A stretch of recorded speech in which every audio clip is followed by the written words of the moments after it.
Welcome to the Art Beat, where creativity pulses and the heart of local art comes alive. For today's show, you're going to need a Sharpie, some watercolor paint, and a blank piece of paper. Preferably if you have sketchpad paper or art paper, but if all you have is just a regular copy paper, that'll work as well. So what you want to do is you want to take your Sharpie and just draw some curvy lines going down your page. Don't overthink it, just do curves. Make sure your lines are overlapping and crossing each other. Now, you guys can do the entire page if you want, but for this project, I am just focusing on the center of the page and I'm kind of going down diagonally. It takes a lot longer if you want to do the entire page, but if you have the time, go for it, guys. Once you feel like you have the shape you want and you have enough parts that overlap, we're going to get started on the next piece. So what you want to do is you want to find all the areas where the lines cross each other, where they create like a corner, a triangle.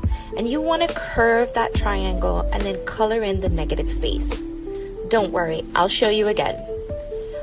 Right here, here's a corner where the two lines overlap, and you want to curve it off like this, and then color in that negative space. Again, corner, curve it off, just like this, and then color in that negative space. And you're going to keep doing this. You're going to look for all the little corners, all the pointy bits, and you want to round them off and color in the negative space. This type of art is known as neurographic art. And what neurographic art is when you're creating an art piece by doing a repetitive motion over and over again. So the repetitive motion here is going to be finding all the corners, rounding them off, and coloring in the negative space. Neurographic art is something that is designed to help distract your mind. And I first came across this type of art about a year ago. I was really struggling with anxiety and depression, and just my thoughts would constantly spiral out of control, and I would always be anxious. So I just decided one day to go on Google and search for easy ways of helping with anxiety and coping with anxiety and depression. And I came across a lady named Andrea Nelson, and she does a lot of this type of neurographic art, and it really helped me. It helped to just calm my mind, center my thoughts, and focus on the task at hand, what I was doing. And then when you're finished, you also have a beautiful piece of artwork to display. When I was working a normal 9-to-5 job, I had so many of these displayed on my wall. My kids even did a piece of their own, and I had those displayed as well, because once you're finished, it's not just, soothing to do the art piece, but it's also soothing to look at it when it's finished. It's a beautiful piece of art. And guys, let me tell you, there is no wrong way to do art. So just keep going, keep pushing through, and once you've finished, I promise you, you're going to be happy with the results. Now, while you're finding the corners and curving those off and coloring in the negative space, if you see that there's a line that just doesn't look right, or you made a mistake, in air quotes, because there is no mistake when it comes to art. But if you feel like you've messed it up somewhat, just go back over the line. Make it thicker, make the line straighter. You can correct your mistakes. It's fine. Don't overthink it, guys. Just keep going. Hopefully you're following along and doing your own art piece with me. So I'm gonna just play some relaxing music in the background as I finish this up. And then once we've found all of our corners and rounded those off, I will show you guys what the next step is.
Okay, once you are satisfied that you've found all of your little corners and you've rounded those off and you are happy with how the piece looks and you're happy with all your lines, you're gonna go ahead and grab your watercolor paint.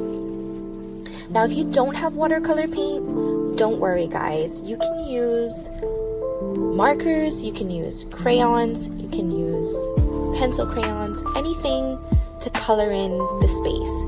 Or if you want, you can leave your art piece just as it is, black and white. So what I like to do with my watercolor paint is just grab a spray bottle and spray some water directly onto the colors that I'm going to be using. Instead of trying to saturate the paint by continuously dipping my paintbrush in the water and then back on the paint, it's much easier if you just spray a little bit of water on the colors that you're going to use. I'm going to be using some purple, some blue, and some pink for my piece, but you guys can get creative and use whatever colors you like. I'll show you at the end some samples of some other pieces that I did similar to this with different color schemes, just so you have some inspiration and some idea of how to do it on your own. Now, what you want to do here with the watercolor paint is get a good amount on your brush and start painting. And then instead of dipping your brush back into the paint, you dip it into the water and you just use the water to pull the paint and continue to fill in the space. Watercolor paint is meant to look watery. It's not meant to be super saturated on the paper. It's meant to look kind of watery. I know there's some technical people out there who specialize in watercolor paint, and they might be cringing at my video right now because I don't know the correct terms, but you get the idea. So keep going until you've colored in all of the little bubbles, or if you want to leave some of them white, that's okay too.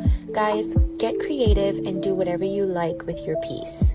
I'm going to keep going, follow along, keep going with your piece, listen to some soothing music again until we finish up.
come above me, you come above me.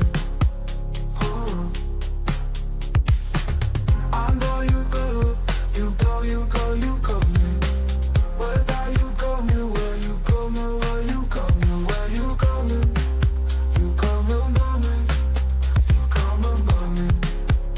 Oh, I know you go.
I love you on my wedding.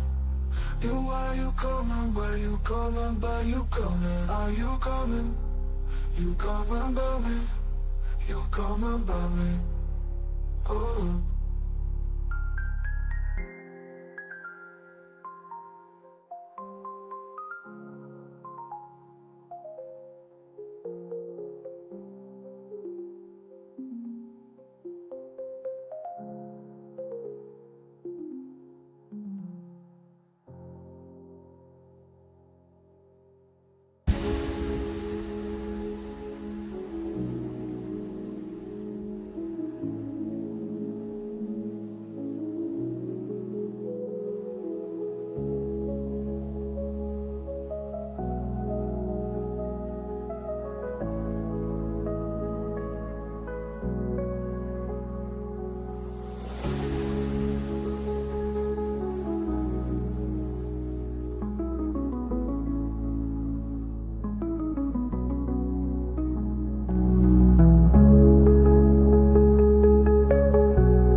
So while I was coloring in my bubbles, I made 2 little drops in the white space of the background.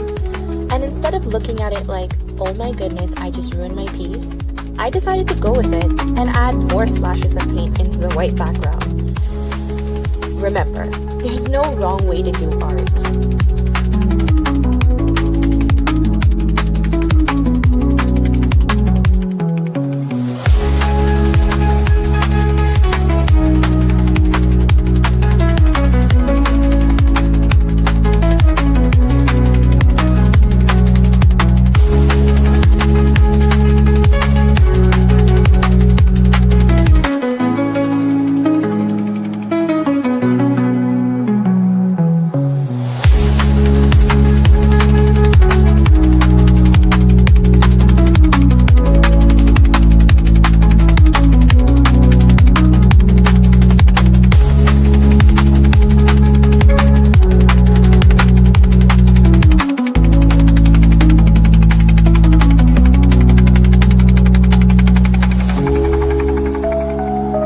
So here's my finished piece for today, and as promised, I'm going to show you guys some other samples that I did just for inspiration on how to color in the bubbles, and just to show you that you can create so many different variations of this same art piece. So here's some of my other ones that I did. I did some rainbow colors, and I just had fun with them. I really hope you guys enjoyed today's show, and if you did your own piece of artwork, please, if you post it on social media, tag us, hashtag theartbeat345. I would love to see your pieces. Thanks for watching. Keep creating, keep exploring, and we'll catch you on the next beat.